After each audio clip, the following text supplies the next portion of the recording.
Hey, what's up? So it's funny. I guess I'm just going to address this. One of my friends had a question about college, whether his son or daughter. I'm not going to call him. I should go to college, or what? How I feel about the college education. Now, let me tell you something. My background. Oh, do I have my thing on? So my background, I'm actually Ivy League educated. I went to Princeton for my undergraduate, and you guys know, I actually, I'm a medical doctor, so I actually went to medical school and had further training. Here's my thought about college. I'm gonna try to keep it simple and quick. I do think the college education is, to a certain point, is overrated. I'm not saying it's overrated, but it's a necessity. What do I mean by that? There's a bunch of things that we learn in college that I think are maybe, not going to be useful for your future career directly. That's number one. And number two, they overcharge for the price of the textbooks in college. But the real value of your education is to give you the foundation of what you're trying to go into. For instance, if you're trying to go into film or music, I think it's valuable to go to college because you need to learn the fundamentals of whatever craft you're going to go into. What the good thing about college when you take courses is that your college, well, they take pretty much what's been going on historically in your field, condense it down. So there's a certain group of mistakes, certain set of mistakes that you don't have to make because it's already been analyzed by an expert and fed to you. Then you take that knowledge, distill it in your brain, go out into the world, have your own experiences, still make your own mistakes, but you're making less mistakes than before because someone already taught you the basics. All right.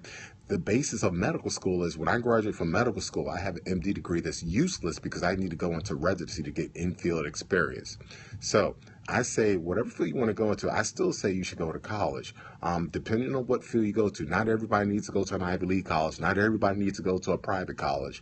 You need to think about what are your primary goals and what are you going to go into. For instance, I don't care. You can't convince me, for instance, if you have a full ride to a very good state school and you have to pay a significant amount of money to go to an Ivy League school. If you want to direct a if your goal is to teach kindergarten, which is fine, or to teach elementary school and be the best teacher you can, I would not justify you going into massive debt to go to an Ivy League school if you have a strong ride if you have a full scholarship to a state school, a very good state school like a Penn State or Rutgers. I'm not going to tell you to go into massive debt if you want to be an elementary school teacher and eventually a principal. That's your long-term goal. There's some things I think it's not worth it for you to go into super debt, especially if you actually go into a state school whose program is actually better at teaching you to go into a certain field than some Ivy League schools. So it all depends on what you're going into. And there are some schools that are pretty awesome at that. You have like externship programs built into the school. So while you're getting your degree, you have these internship or externships program, whatever you want to call it. So now you graduate from college in 4 or 5 years, actually with experience and you're set up with a company. So I'm a strong believer in college education. Plus, here's the thing about it, and this is the basis for why Ivy League schools, when they accept certain students, they have cutoff of like your class rank and GPAs and SAT scores. If you Here's the thing about it. The reason, how should I say this? So if I'm an employer, I know more than likely you'll have certain qualities if you have a certain degree.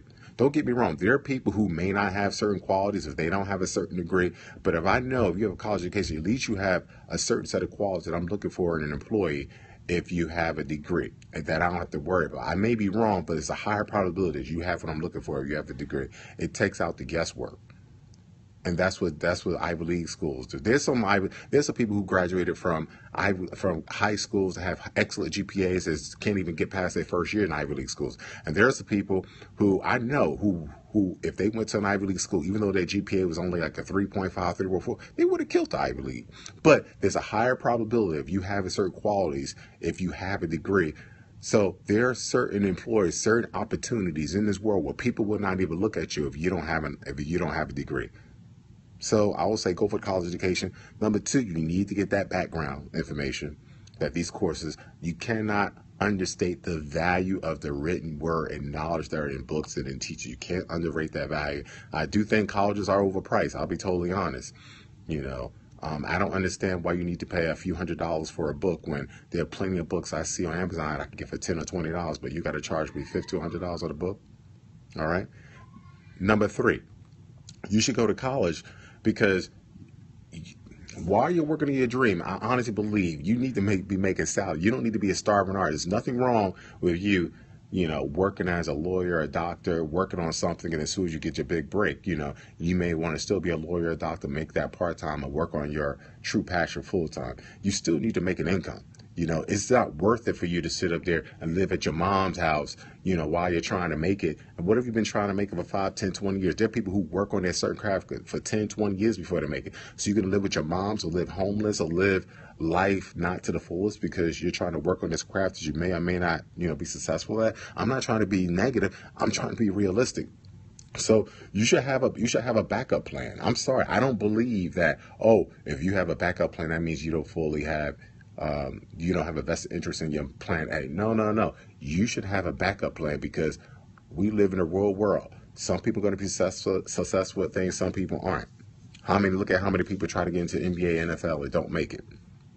So I say, while you're trying to achieve your dreams, go to college, major in something that you're going to be interested in, that you can actually use to find a job as you do your thing on the side. If you're trying to grind, you need to do that. So college. I'm all for college as you go for your primary passion. Peace.